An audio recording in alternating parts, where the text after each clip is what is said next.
Cable 10, Aurora, Illinois Community Access Channel. Let's get weird, buddy. Let's get weird. Guys, where are we? Well, if there's a bright center to the universe, you're on the planet that it's farthest from. Welcome to the Outer Rim. Enjoy your stay. Fuck you, Mr. Milchick. I thought about putting it at the end, but I really wanted to put it out there. But you know, like, because we're doing this, and just a little explainer for everybody out there. Hi. Rob at Smirking Gun. Darren Jakes from D's Reviews. We've been trying to get this done, but I've been sick. The internet hasn't been cooperative. My laptop, whatever it is. So we're recording this. I wanted to do a live stream, but I just don't think it would work. But anyway, here we are. You guys are going to see this when you see it in its edited form with my Filmora and all that other stuff. And we're just going to jump right in because we were with that intro. I wanted to talk about Tramell Tillman right up on from. Up top. Yeah, MVP because right there. I've never really. I don't know if I've seen him in anything before this, and if I have, and I probably have, I didn't notice. This is one of the things about actors and that maybe are just starting out. I don't know, but Tramell Tillman is probably well. First off, Mr. Milchick is what I really think about it is probably the best character on the show to me. Sure, because he is the guy who believes in this shit as much as Cobell or any of these people. And what they put him through, especially in this season. Cobell tortured him. He got her job. And now it's been nothing but a test. And in this season, he has been shown that these people do not care about him as much as he cares about this job. He can put everything into this job, and he does. He does. I mean, look at this episode, not just the actor, but the character, because Tramell Tillman is an amazing performer on top of everything else. He can sing, he can dance, he can do everything. He does it well. It shows in the actor's performance, the life, even when he's mad, sad, the emotional range that he has is so amazing. And like it culminates in this where he sees like, oh shit, like at the end of it all. And it's going to be really interesting to me where that character goes next season because of where we're at when we are left off. But Tramell Tillman, man, just everybody else has to play different characters, just about. There's so many people that have to play different characters on this show. And he's just one guy. And he is so many things. Well, yeah, he in a way he is the one guy playing the multiple characters of himself, because yes, he is the boss, but he's also the entertainer, and he's the cheerleader, and he's the joke teller, the master of ceremonies. He's got He's got to wear so many hats, and it's so thankless, literally, just a lot of our jobs. The more effort you put in, thinking that, you know, I care and I want to show how much I care and I want to show how much I want this and believe in this and everything, and no one appreciates it. And so even though he is like, you can see him as a villain, in some ways, he's again, the best villains don't know they're villains and are just people that make choices.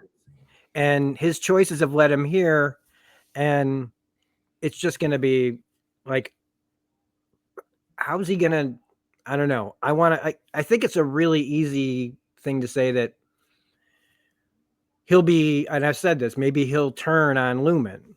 Sure. but that's not necessarily. This show doesn't just give you. I mean, it's maybe I should rethink that because this show has been actually pretty straightforward in certain things. We've all been thinking really hard about like how things are going to happen when it's like, oh, it's just this. So as you know, as crazy as all our theories are, maybe he will just go against Lumen. And that's just the way, you know, it looks. At least the way the story is going. He's been pushed and pushed and pushed. I mean, Drummond's dead, but he doesn't know that. Right. So I don't know. I'm more in. I when I think about what he's going to do in the future seasons, or maybe just one more, I don't know.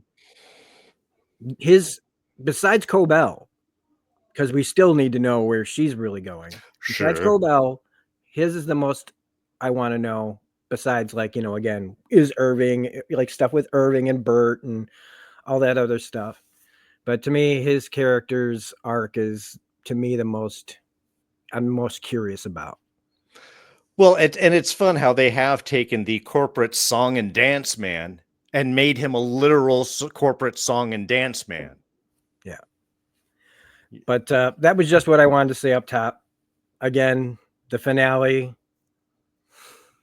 like, just shows again just how wonderful it is to watch something this well crafted.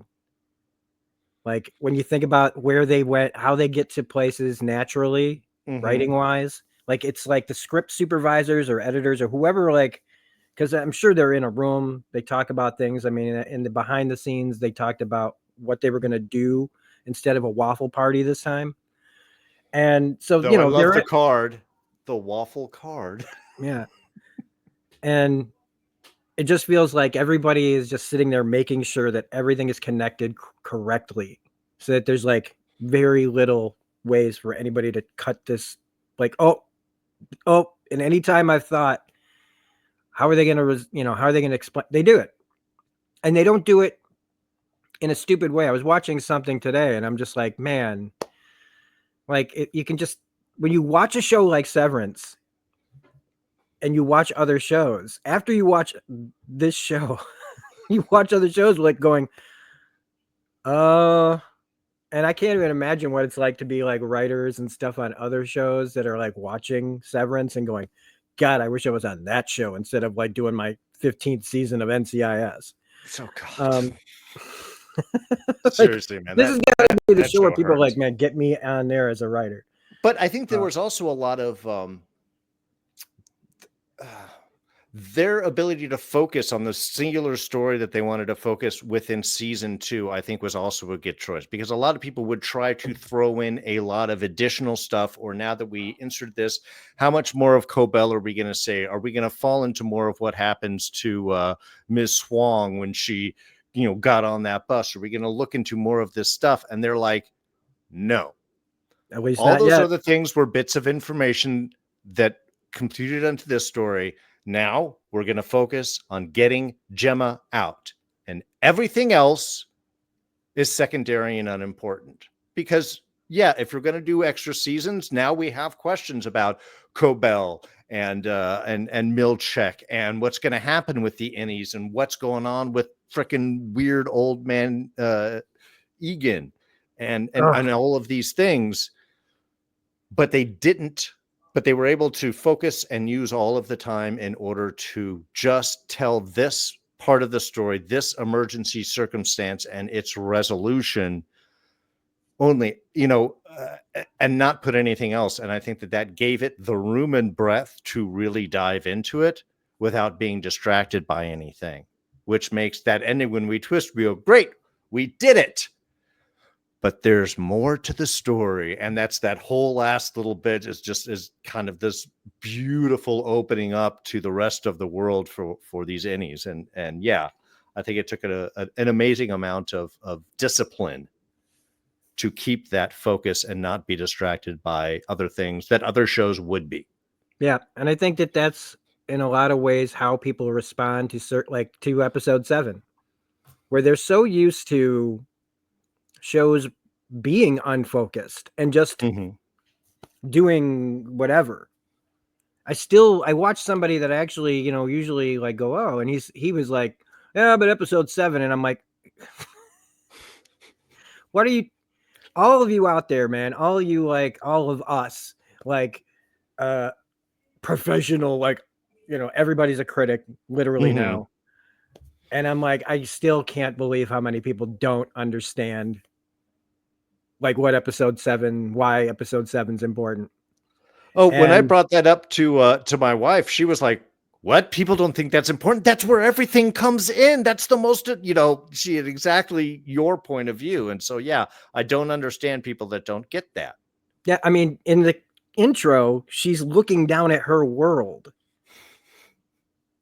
And we needed to know, like, it's like they didn't, it's like you just found out that she came up with all this. You just got and it's like, anyway, that's, Yeah. we've already discussed this. But yeah, this finale had it all. Everything was earned.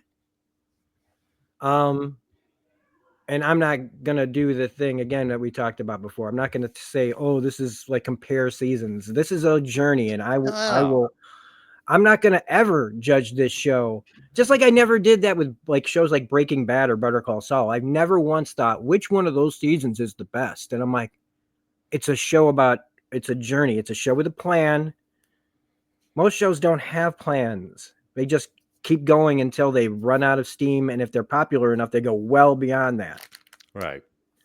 It's rare to have a show like this that has that plan. And again, I think people still just don't get it. But again, it's because they've been watching so much other garbage, in my opinion. Even some good shows can't like stack up to this. No.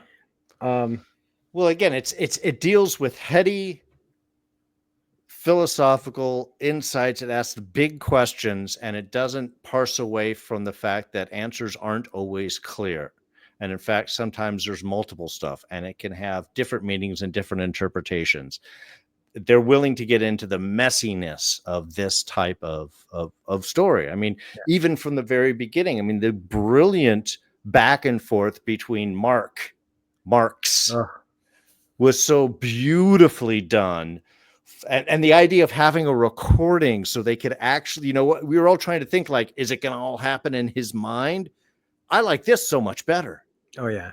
Because there's still room for them to possibly grow. And in fact, the fact they don't has distrust, which really contributes to that, because everything feels very good when they start out.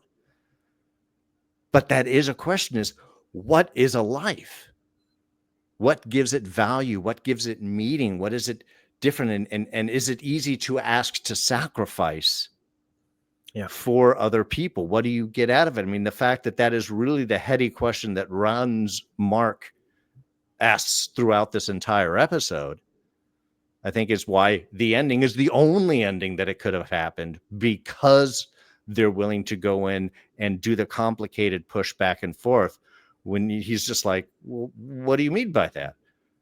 Well, if we integrate, it's just going to be a little bit of me. It's going to be mostly you. What is, where we think that we would have our easy answers, they don't give it to us. In fact, that's where they add the complication.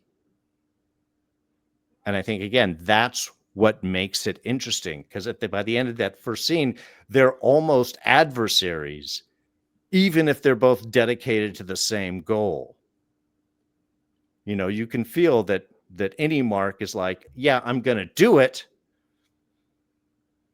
Don't fucking push me anymore. I already said that I was going to help. Don't be an asshole about it. I mean, it's just, I love, again, why they don't shy away from those complications, because that's where the interesting storytelling really lies. Yeah. And Adam Scott, the choices that he's made to separate Audi from any versions of himself. I mean, this episode shows that, like, we all want Gemma, like, to be rescued. But it shows that, like, in this situation, Mark's not a hero. even in a heroic situation. He is asking someone to give up their life, and it shows how little Mark still understands. It shows, and how in the explanation of why he did it shows just, and it, to me, it's a reflection of how like petty we can be, and decisions that we make quickly that can damage yourself.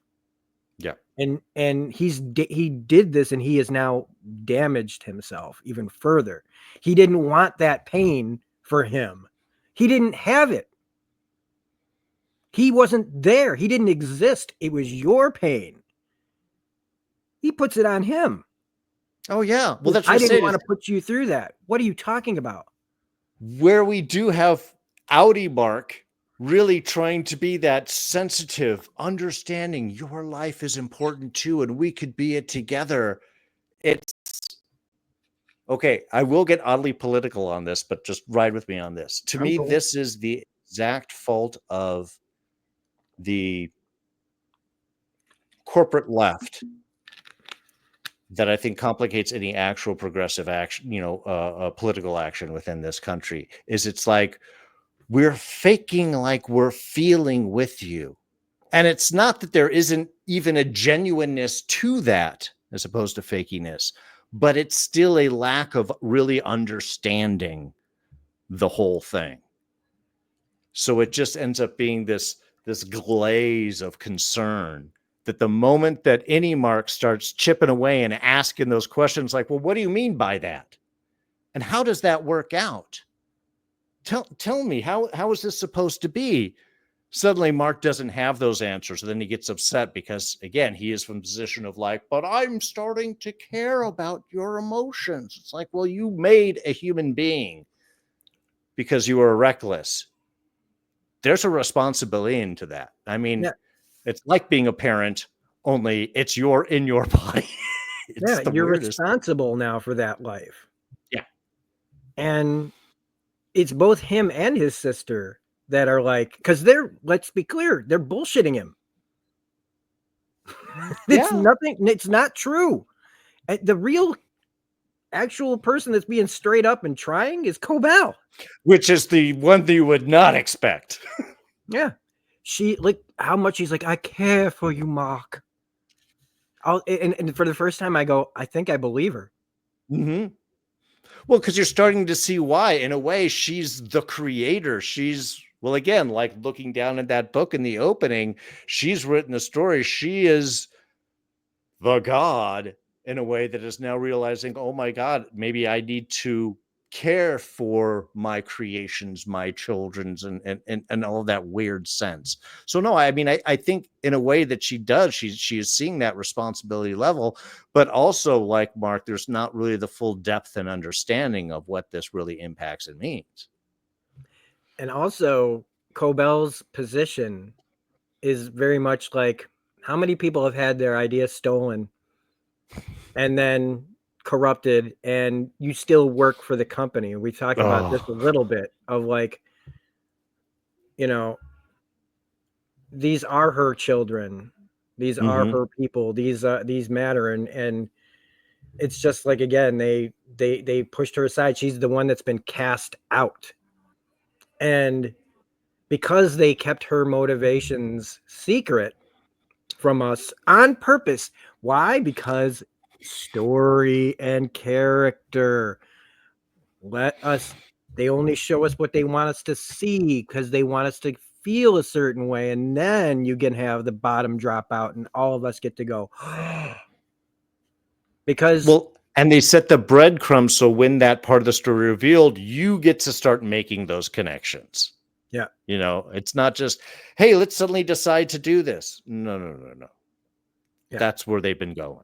Choices, but yeah, the fact that they start out like happy doing their recording and then going all the way to where it goes, like, I think you're lying to me. And it's like, honestly, again, because we talk about how the innies and outies are like each other, they kind of carry that. It's like, it's not abnormal to me, or it's not weird to me that any Mark would see through Audi Mark's bullshit. Yeah. because he wouldn't fall for it on the outside. Audi Mark wouldn't fall for this. He's talking to him like he's like, "Oh, you had sex? I'm happy you had that experience, buddy. But you know, Oh, like, oh my now God. think about how me." And it's, if we want to talk about other things, I mean, it talks about how selfish people are. You know, when it comes to and only care, suddenly cry about something when it actually affects them. Mm-hmm.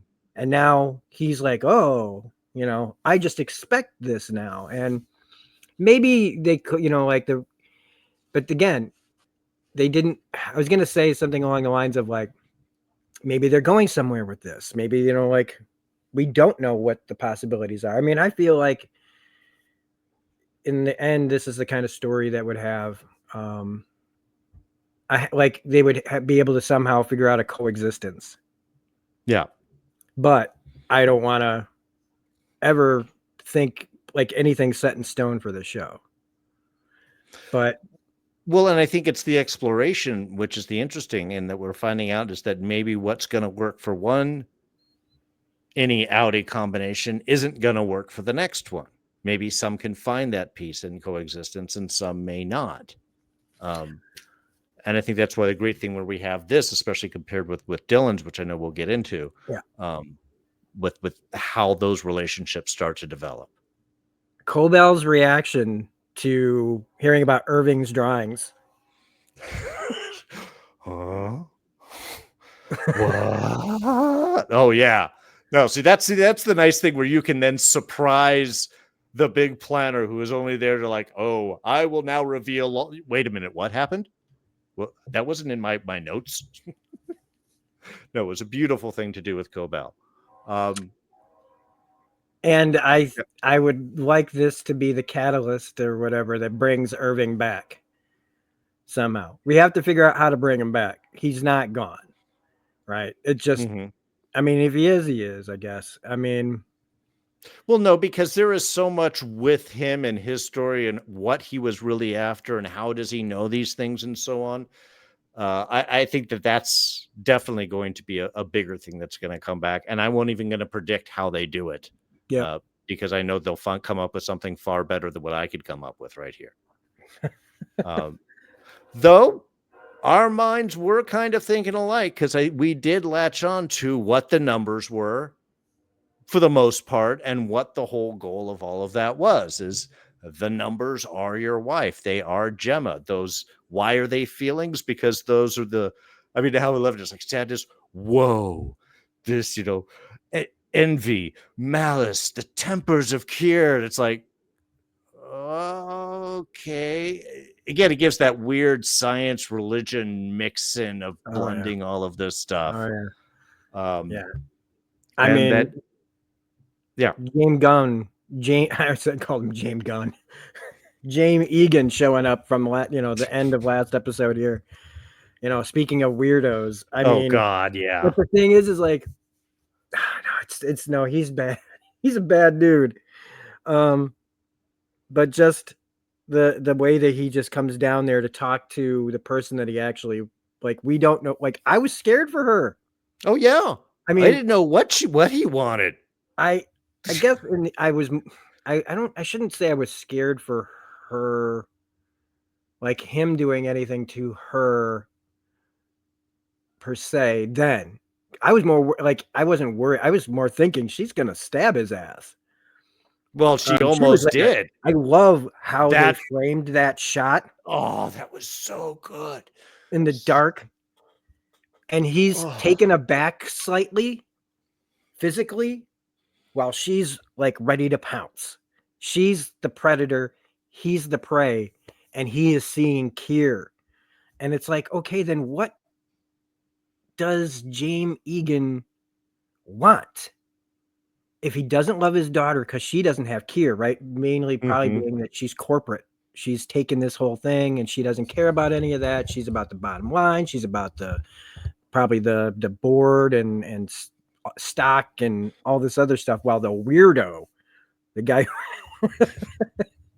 is like, no, I don't want anything to do with her. Again, she's been tempered. The whole company's been tempered. All of them have been pushed down because of this, because of all of the power and crushing, you know, just self that James Egan is. That we have now Helly, who's like, I don't know who the fuck you are. I don't care who the fuck you are. And in fact, if you're the boss, that means you're my enemy. Yeah. And yes, that you're right. That freeze point, they have really established, and I've watched her so much, how Britt has established Helly different from Helena. And she is like an animal. She stalks the hallway. She's moving. She's got power and depth. With like every step, there's purpose. So yeah, that she came up with is able to freeze in that, just like, oh yeah, that's Well, speaking of her, and like Mark S is just so in love with her. He is like experiencing this, and he wants to fight for it, and he wants to hold on to it forever, however long he has it. She, on the other hand, right? He wants these things to happen, but she's the one telling him, Mark, I'm her. Like, after all, like, she's still thinking about what she wants revenge. She wants to bring this place down. And what Mark Scout is asking is to bring it down. And to me, her desire to bring the whole thing down, even if it means her death, is more important than his love for her. On some level. Because she is like, it's not just self-sacrifice, man. She is still driven like Helena Egan is. So like when you say when you say like she's she's an animal, she's like, she's bringing that part of Helena into herself. yeah, That is the fighter, the person that's like, because we've only seen Helena Egan be the conniver. We haven't seen her be like somebody who will fight for what she wants. And maybe that's something that she doesn't have, is when she gave up, when she severed, she put that part of her down somewhere else and into Heliar. And I just think that it's going to be interesting, again, going forward, wherever we land, in this revolution that they've started. Like, are they going to be fully on each other's side?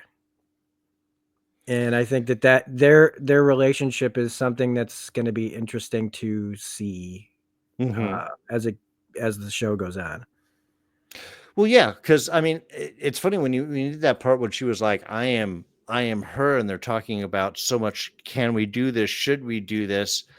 To me, it was almost, while there is that overriding desire for her to take the place down, the way that impacted me, the way that I saw that, was so very much of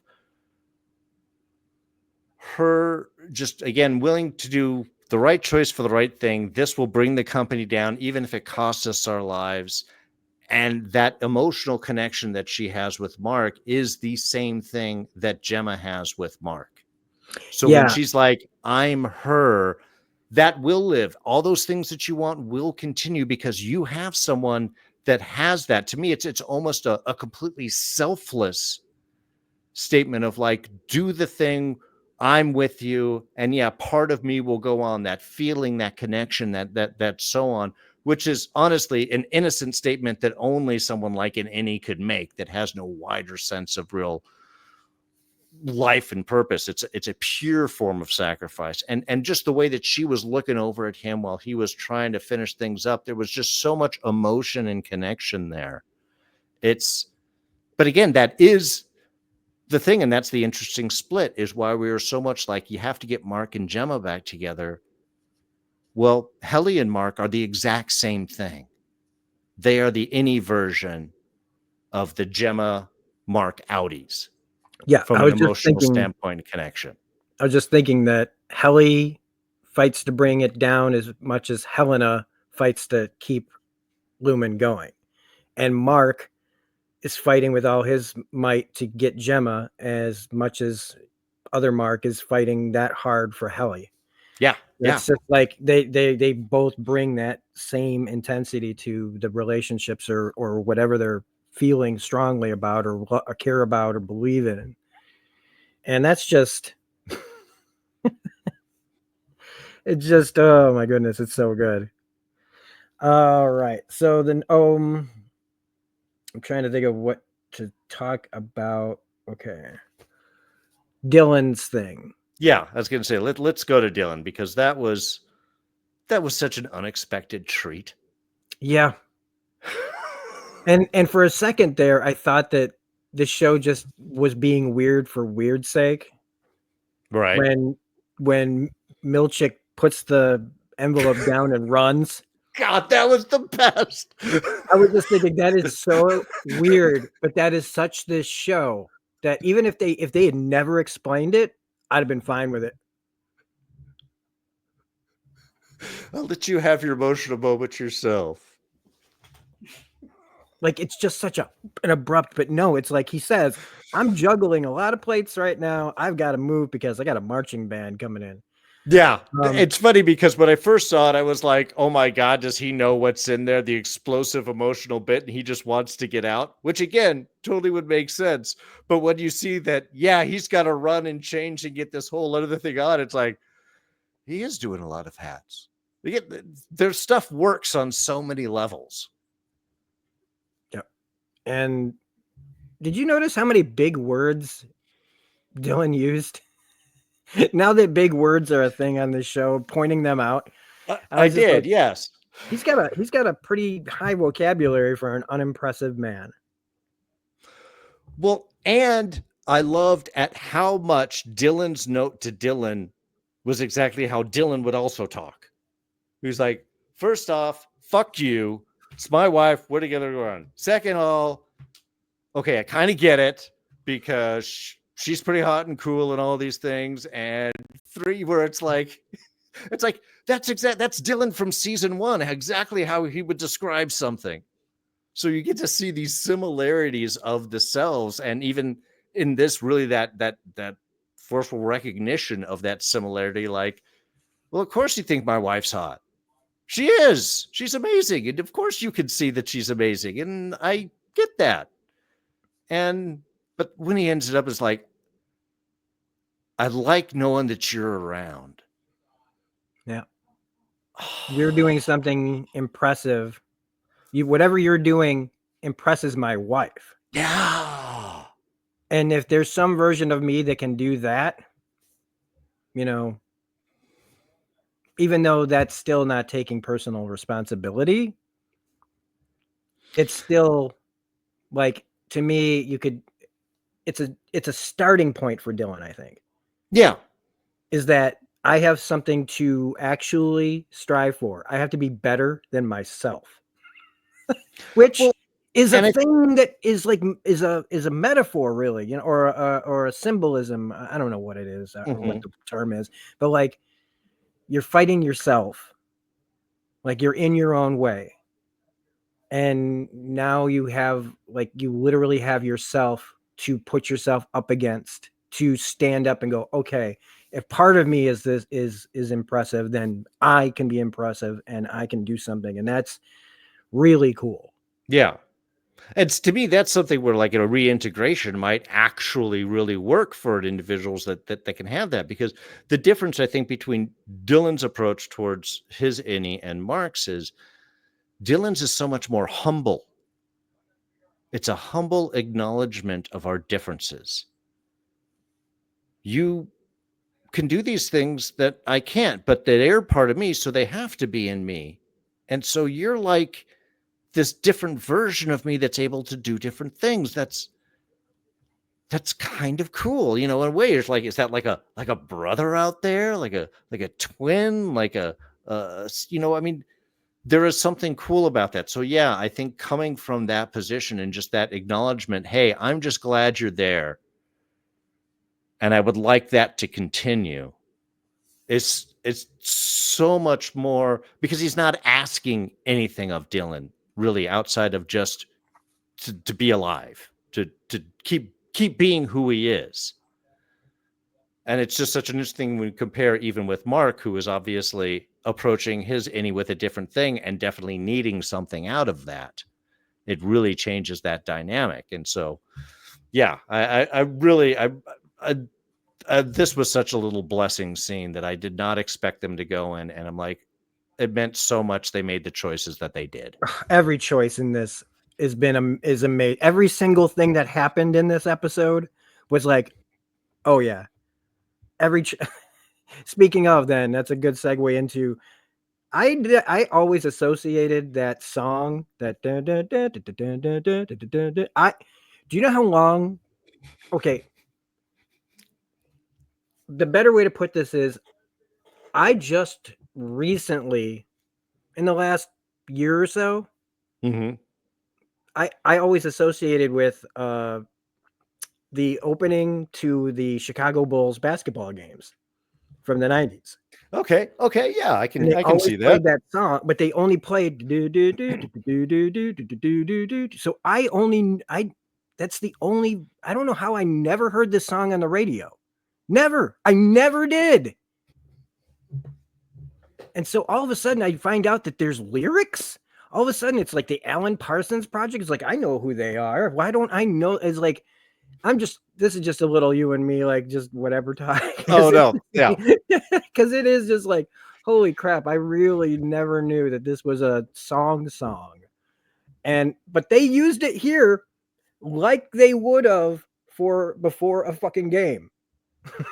So it was like, it goes full circle where it's like, oh, And the lights and the smoke, and the animatronic and him coming out being all like, just all like putting it all out there. Milchick just puts it all out there. And this scene between him and the guy on the other end of a microphone somewhere, oh geez, controlling the animatronic, this is just great. Because it's like a ventriloquist dummy and the straight man.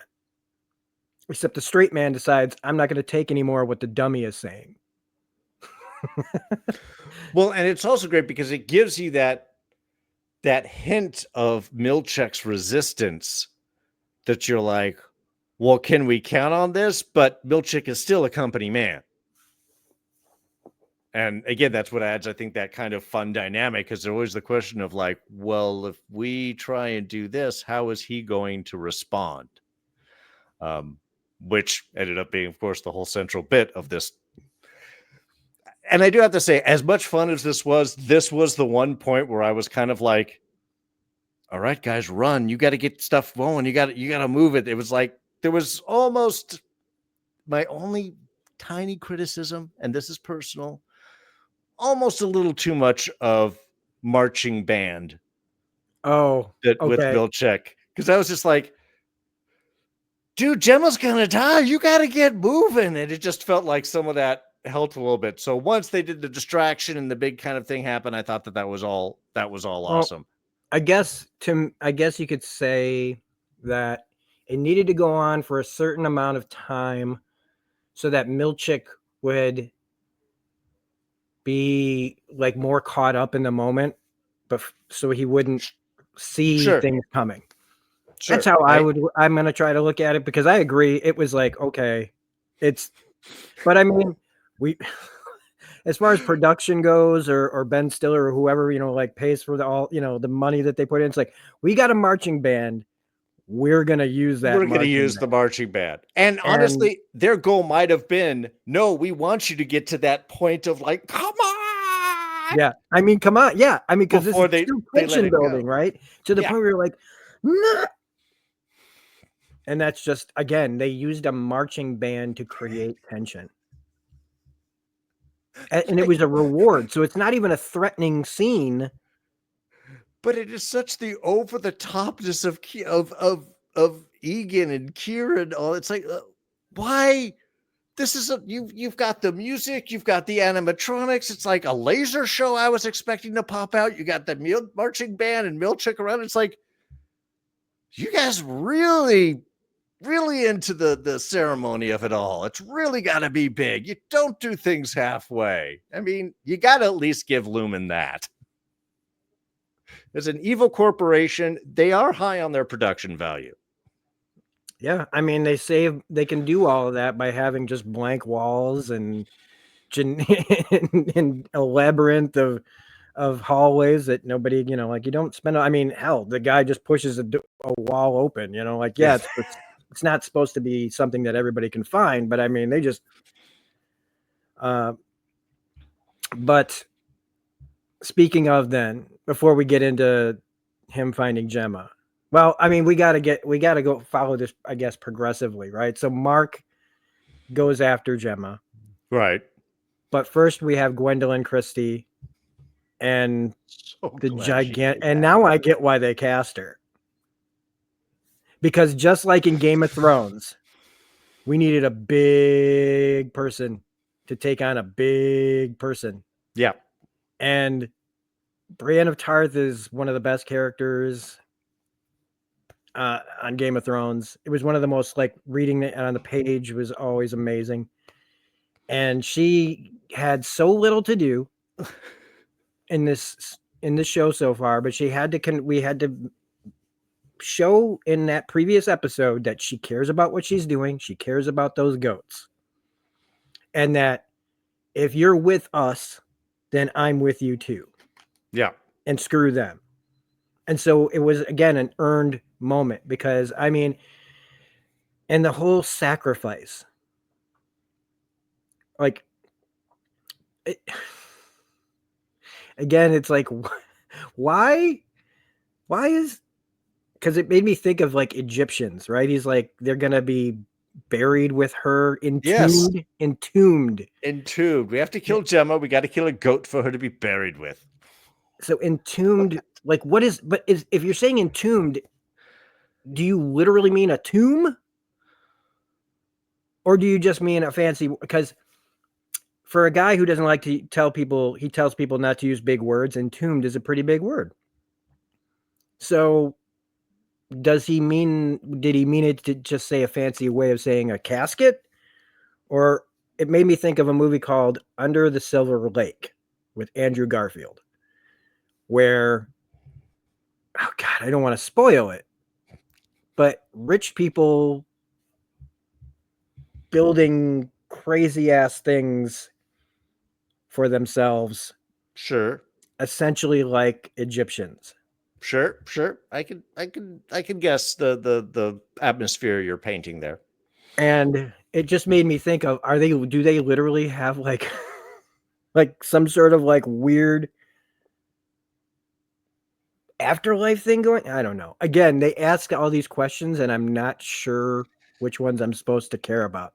But I care about all of them. Greet Mark walking out of the elevator with this giant painting of, the completion of Cold Harbor or whatever, and he's all like, above and everyone around.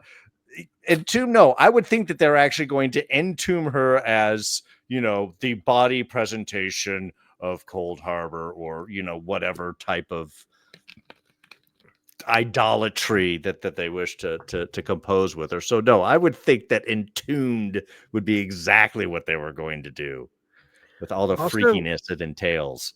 As cute as a baby goat is, creepy as fuck somehow to me. There's something, I think it's the noise that it makes because it looks all cute and then it goes, ah! Yeah. Yeah, they don't sound gentle. They look cute, but they do not sound cute. I love the thing on the wall that puts out one bullet at a time. Like you do. It made me think, because it's a scene with goats, it made me think of when you go to a petting zoo and you have the little thing and you get the feeding pellets. Feeding pellets for goats, except this one feeds the bullet that's going to kill the thing. Yeah. And it's there like sterile and all like just and when he fights Mark, and again, they were talking about the violence in this episode and that it does feel earned. Totally. Things that have been building up. Totally. We knew you don't cast the guy that guy. You don't cast have him Olaf be in this. You're going to intimidating. use Olaf. Yeah. Yeah, and have him be intimidating and be a real villain. Somebody that, we don't know his backstory. We don't need to know his backstory. He is just by his actions a bad dude. Yeah. And that first punch to Mark against the wall, that's like the best punch I have ever seen. I had to rewatch it. So they definitely CGI'd a whole like impact thing and go on with this with the sound. But that timing, the reaction, all of that, I was like, it hurt to watch exactly how a punch should feel. I mean, it was just. I felt it. Yeah. It's like the line that it reminds me of the line from Multiplicity where Michael Keaton says, "I'm going to hit you so hard it's going to kill him." It's like that. But it's perfect because it like, yeah, we're not fooling around. In that one moment, you're like, oh no, trouble is here. And so Mark is not now that Cold Harbor's gone, this guy just decides to kill him in this moment. Sure. So it shows that he wasn't important anymore. He had fulfilled his purpose and would probably have a animatronic or a wax statue somewhere buried until they need to drag it out and put it in front of somebody and say, "Look at the man one of the most important people in history." Right. And I also want to say, because how good that punch was, that entire scene was so excellent. The way they edited that visceral was amazing. Visceral, and that punch to her face, I was like, oh, that was another one that I was like, I felt that too. Yeah. Like that's a teeth flying out your mouth punch. And you're right. It's in that moment where you go, that's why she's here. Yep. And she fucking wipes the floor with him. That scream that she's done in the past. There was like Brienne of Tarth all over. You just like, but we have someone else here that's also hit their limit. Yep. No more sacrifices. How many sacrifices is it gonna take? As many as that are asked for. It's like, okay, that was the wrong answer. Yeah. Because you just, again, none of us matter. Only Kier. And just by saying that, it's like, how many people have they done this to? Because what were the rest of them doing at their computers? Right?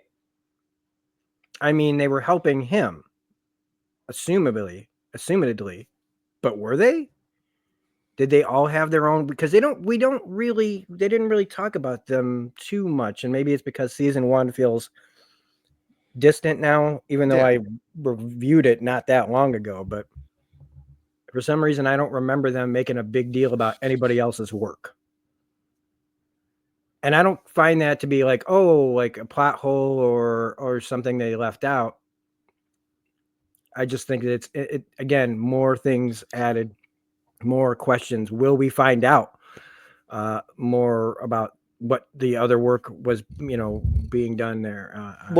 And this is obviously just an aspect of Lumen's pursuit, because they've been around for a lot longer than this technology, than Severance, than Cobell. So they've got their wider goals and things. So what, again, how many fingers in their pies, how many diabolical things are there going? We were assumed by the way that they tell this story that Gemma is the only one that's having this special Severance breakdown thing figure out. But who knows? We did have another group that was doing MDR in a different place. Which ones were they doing? I mean, that's what I'm saying is there are still so many questions that can be answered or don't need to be, depending on where they want to go with this. But there's so much more pursuit of like, what the hell is this company even doing? We still have no idea what Lumen does. Yep. So Mark killing Drummond was hilarious.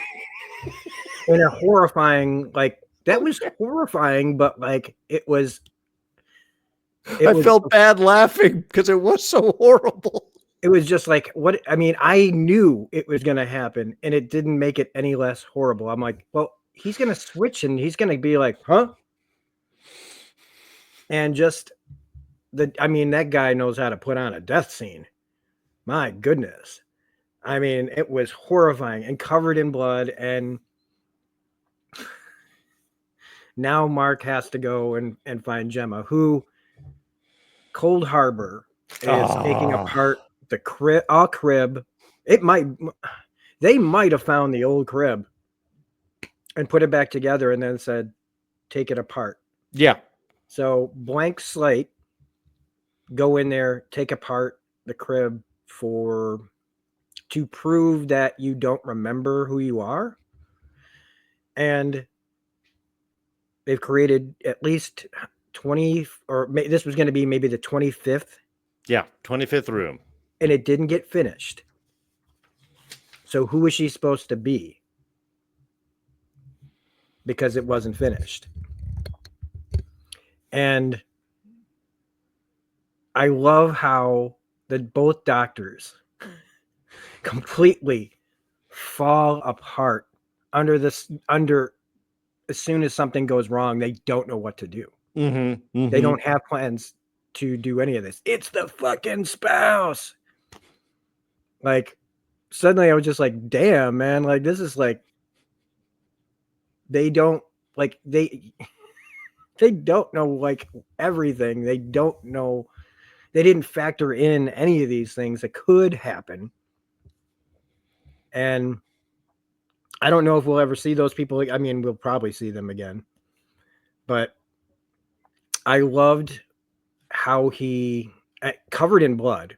And it maybe, and getting her to be coaxed out. And then having that moment. And then having it go away. Like way they described it, right? Which was like Mark seeing the blank slate, Mark seeing his wife, Mark and Miss Casey, Mark S and Miss Casey, to Gemma seeing Mark S, not her husband, and how they were right. Like, he suddenly sees Gemma and is like, I don't care about this person. I did what I said I would do. I'm going back for, as soon as he hears Helly say Mark, he comes alive. He realizes what he has to do. And I don't know where they're going to go. Again, the musical choice is fantastic. Made me feel in fact, this episode made me feel like the entire series is kind of a throwback to like something that would have come out in the 70s. There's a lot of that feeling, and I think even with the old kind of corporate structure, there is that kind of like 60s, 70s, office space kind of feel to it all. And it gives it kind of a timeless quality for the innies, because again, it's not like they're working on their high technology. Those are like 1980s computers. 1990s computers, with older monitors, and then these phones are that, and it's that timeless office quality that seems to be very appealing for these type of stories. But that's just because it works. Yeah, that they found a way to make old tech work for them when they could easily get modern equipment. It's a choice. I don't know if it's because they just wanted to keep, I feel like it's just because they wanted to keep the aesthetic and not necessarily, I mean, when they were discussing what they wanted to do and how they wanted to present it, I don't think they even factored in, because also a lot of companies, and I can attest to this, a lot of them don't update, and you're working with the same old shit that you've had for years. It's actually the federal government, folks. This is what we're dealing with here. Yeah. No, and that's right. And I think it does give it that kind of again, that timeless quality, kind of like the way that the old Batman animated series created a world that kind of felt 40s, but also they had cell phones, but also they had, actually it was in the 90s there, they had like mobile phones and stuff, but they had TVs, and it was like, it didn't feel like any particular time. And I feel like for the innies, that's kind of, they want to do the inner world of Lumen is timeless. It is not nailed down to any particular thing, so they can use any aesthetic, especially since the innies don't have any knowledge of what anything should actually look like or feel like. You know, as we saw with the outdoor one, this is the tallest waterfall in the world, as far as you know.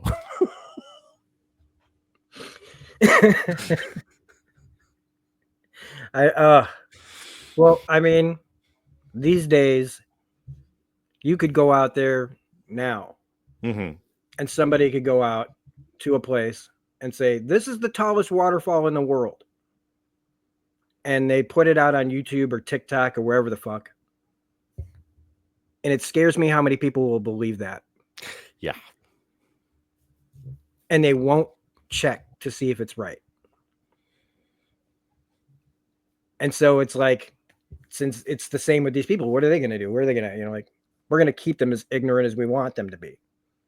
Yeah. We don't want them to think of bigger, better places. We want them to only want to be here and understand like this was a field trip and blah, blah, blah.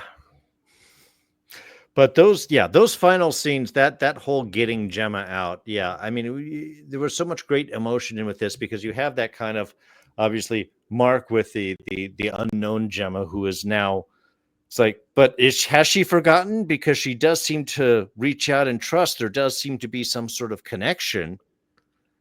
You know, how much did Cold Harbor actually really succeed? Then we get the actual reunion, which is loving and perfect and beautiful. And I love like the running away and the whole the meeting up of stuff and getting, look, at least Drummond held the elevator for him. He still did a final job. I appreciate that. Smart move. And then they get that kiss right as they switch, so that it goes from Mark and Gemma to Mark S. and Miss Casey. That was such a great, like, hi moment. And then, once Gemma is then outside of the door, it's like, how much is she able to actually put together? Does she realize that that's not Mark, her husband? That's Mark S., his innie. And her desire of like, we've got to escape, we got to get out. It's like, what is going through her mind as he suddenly sees Helly is like, well, I did my job for my outie. Now it's for me. Which again, it's beautiful and it's gorgeous, but it's also painful, because like, what the hell kind of torture is Gemma going on? And also, please, is Devin outside? Get out of there. Yeah. Get out of there now. Yeah. But I mean, she's watching her husband run off and after everything. But it again, going into season 3, I can't wait to see what they do with Deacon Lockman's character. Well, and remember, the doctor was messing with her, saying, oh, he has moved on. So that could be the only thing. Is this who he's moved on to? Well, as soon as she sees his sister, it's all going to be. Oh, sure, of course. But again, we just get that one moment of that complex, emotional, just chaos interceding there. And the way that they held that for so long, I thought really was the great choice. And it's a very kind of like, I don't know, a little bit of such an interesting, ambiguous like ending to like, Mark doesn't know how long he's got, but he's going to take every second he has. Mm-hmm. Whether it's they're holding hands and they're running down the hallway, and if that's the last he gets of her, he made his choice. Yeah. He's going to stay with these people. And Helly are starting this revolution now. They've got a whole bunch of people now with marching band and the marching band equipment. I don't know. They can be weapons. Like we don't know like what their protocols are. Will they just shut them all down? Yeah. You know, can they just shut them all down? I mean, the security office is there. Is that the only place you can turn them off? Or is there some master kill switch somewhere? I hope not, because I do want to see them play with story structure next year as far as when we're seeing things, when Mhm. things are happening. I wouldn't mind if they happen kind of out of time order, like Sure. stuff that happens and we find out, oh, all this other stuff has been going on. Because it just sorry, I'm starting to get a little loopy still from I'm not being 100%, but I'm just, again, we have to just wait. And now we're probably it's gonna be like what, a year at least, At least a year. I mean, they before have already renewed it. So it wasn't waiting on anything. So I'm sure they were starting to dive into whatever yeah. their stories and But stuff are. But I know how you're gonna respond to this probably, but when I watched the ending, part of me was like, you know what? If this was the last episode, like if they decided to be really ballsy and go, it's up to your imagination now, I would have been kind of fine with it. it still totally works. And I Yep. think that's the brilliant thing is in a way, even the finale last season could have been it for the show. I mean, obviously we wanted to see how things played out, but it's kind of like, oh, the innies got their message out. The thing was on. It's like they completed their goal. And here was season 2. Yeah, they did the same thing. They completed their goal. They've got still plenty of information. And to me, this is how maybe other IPs, maybe even a lot of the comic-based IPs should be approaching things is leave stuff out there for you to pick up. Don't close all of the stories. Finish the story you're telling, but you can still leave bits up that will allow you to pick up things later on because they've got so much stuff that they could carry this forward with. You're right. Even if that was kind of the end of their story. It just works. It's just so much of a better way of approaching things. Well, when you can do it. It made me think of Reacher and how it's just one thing. Yeah. And they're not going all over the place, and it just gives you more insight into the character, but it's focused and it tells one story. It's not jumping off into the next. It's not setting up new plots. It's not setting up extra questions. Yeah. They are very well self-contained seasons because they are. It's the Kwai Chang Kang, wandering the world in kung fu type kind of storylines. You're absolutely right, though. Like, this is what a lesson that needs to be learned across streaming.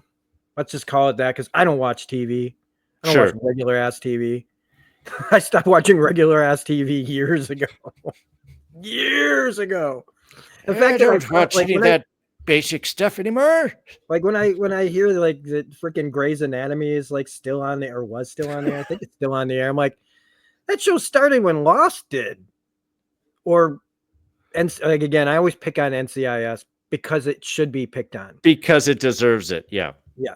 All these, I love those characters. Of course you do. You've been watching them for fucking 25 years. They're like part of your goddamn family. It doesn't make it good.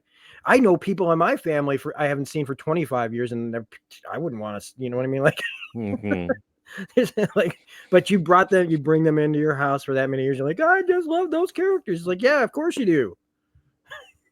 you sat there and just lived with it. And you probably watch all the reruns, buy the Blu-rays, DVDs. We got 15, 20 years of 20 episodes per season. My God. That's just... okay. I mean, I'm not going to deny that having like 22. I remember X-Files season 2 had like 24 or 25 episodes. I was like, yes. You cannot compare those shows for quality and impact. Again. Because they didn't have an ending. They had ideas. They had places they wanted to go. They didn't have an ending. Yeah. They didn't have a through line. And even shows that people thought, I mean, it was like who'd have thought Sopranos was going to end by fading to black? You know, like that didn't seem like something that was part of a plan, but a story. That show didn't have a plan. It didn't feel like, and that was a great show. But I don't know. So before how much more do you have? Because I'm skipping our favorite moment, because I think yours was probably the Dylan moment. Yeah. And again, I mean, there was the whole Dylan showing up at the marching band and helping Helly and all that, and that was all fine and cool and great character stuff, but not really anything that needs to be dwelt on, I think, in any way. I mean, think I we do hit like Milchick at the end of it being like, he looks at himself in the mirror and he makes his decision of who he's like. Well, and that's the great thing, is he does have that moment. He takes the thing and he's up there. And he's like Spider-Man on top there, all like crouched. Boom. And then we've got the shot we have in the opening gig of just Dylan with the whole marching band, like, fuck you, Mr. Milch. Yeah, you're not going to be the hero in this one. You're not going to win the day. And I think it is that again, that perfect season 1 replication in that, to bring that moment back. Perfect. And I had kind of predicted a down, like the hero isn't going to get what he wants. And I was kind of right. Yeah. But because they did get Gemma out, which I'm glad to hear was their focus. Like, we wanted to get to this point. But yeah, the ending of this is now like, this is a dark ending. This is a really dark ending, because a man got his throat blasted out by a freaking, what do they call those? The prod, like a kettle prod bullet. It's kind of like a handheld, like a gun version guns. of, it made me think of the No Country for Old Men. Yeah, No Country. Yeah. Just stand still, sir. Just stand still real quick. Poor bunny. They're placing the gun up. It's like, oh, not bunny. It's a goat. Looked like a bunny by the time it was on that. Still, cute little animal. No more goat sacrifices. All right. So, do you have anything else? No, I think that pretty much covers everything. All right. Look back over on stuff, but no, I think that hit all the big stuff. All right. Well, I mean, I as far as everybody out there that watches this, sorry that this didn't come out on Thursday or Friday or Saturday. Things have been happening, like I said at the top of the episode. Even now, I am not 100%. I am not even close. The fact that I've gotten all the way through this, when I'm about to, like, as soon as we're out and the studio's gone, and I'm laying down, I'm wrapping myself up in a blanket. Yeah. and obviously from the background, you can all tell I'm not even home. I'm in Northern California right now with family stuff, but which is one of the reasons this was getting delayed and pushed around. But we had to talk about this, and we had to get this out as quickly as possible. So I'm glad I found a moment, and Rob, I'm glad that you were able to piece it all together long enough for us to have this chat, because the reason all the bells and whistles are off this is because I wanted to make sure, or take away possible problems in even recording this, because the more I put on here, the more it strains everything else. And but thank you, all of you out there that have been watching these and my Severance season 1 videos. Check those out. As we now have to wait and find out what the hell we're going to see. And I love that no matter what, I don't see any reason why I'm not going to love whatever they put in front of me. Yeah. And from jump of this year, starting with the running down the hallway to running down the hallway, but in a totally different, like, situation, like bookended. Perfection. To me, still perfection. This is a top 10 show, one of the best shows of all time. I know it's not over. They could somehow blow it. Anything could happen. I don't think it will. And it's the timing of this show, especially now, it's one of the most important shows. Because to me, this is a show that should be watched by every worker in the world and America, because this show can really make you think about your jobs and the corporate structure and what they really, it shows what they care about. They don't care about us. They don't. We all have to have jobs. Well, it's unfortunate we all need jobs. But our job shouldn't treat us as slaves. Yeah. And that's what we see here. And shows like this, I think, can help, because I think we need a revolution in the business world, at the very least. I'm not going to say all the things I'm thinking about right now, because that's a whole other topic. But wherever this revolution goes, I am here for it. So, Darren, what do you got going on? I know what you've got. One of the things you've got going on, because I'm a part of it. But I don't know if you've got anything extra, so just let everybody know. Which, of course, is the Wednesday night coverage of Daredevil Born Again, Wednesday nights, 6 o'clock Pacific, 8 o'clock Central. We're covering whatever episode is that week. We've got 2 episodes this week, depending on when this video particularly comes out. And you can catch that over at D's Reviews. And then we'll be doing Andor as soon as that drops at the end of April. Also, with my man right here, who, of course, around that time, will be covering a slightly different show. Won't we? Yeah. Yeah, we'll be talking about The Last of Us Season 2, because I have to. Yeah. It's that show. It's the show that brought me back originally from when I first shifted my life. It was the one I was like, I don't really, The Last of Us? Oh, fuck. Okay, I got to do that. Because, anybody that knows me in my close inner circles, my Discord, I've played that game, the first game, for over 250 something hours, more than that. That game is in my DNA, both games, 1 and 2. And yeah, I am a big fan of part 2, the game as well. And I can't wait to see how they adapt it, because I guess they said it's going to be 2 seasons. That's what I heard. Yeah. And I would like to think that because it's that, they're going to expand when the game couldn't, because the game had a certain, and we're just going to talk about it, because screw it. The game is a game, and they only can tell that so much. And you can tell that there's one of the biggest problems was they're always going to complain that Joel, spoilers for The Last of Us, everybody, if you don't know, or Last of Us Part 2, Joel dies. He is killed, because actions have consequences. Might surprise some of you out there that that's true, or maybe you haven't experienced them yet. I don't know. But actions have consequences, and I like that they're going to spread that consequence out over 2 seasons.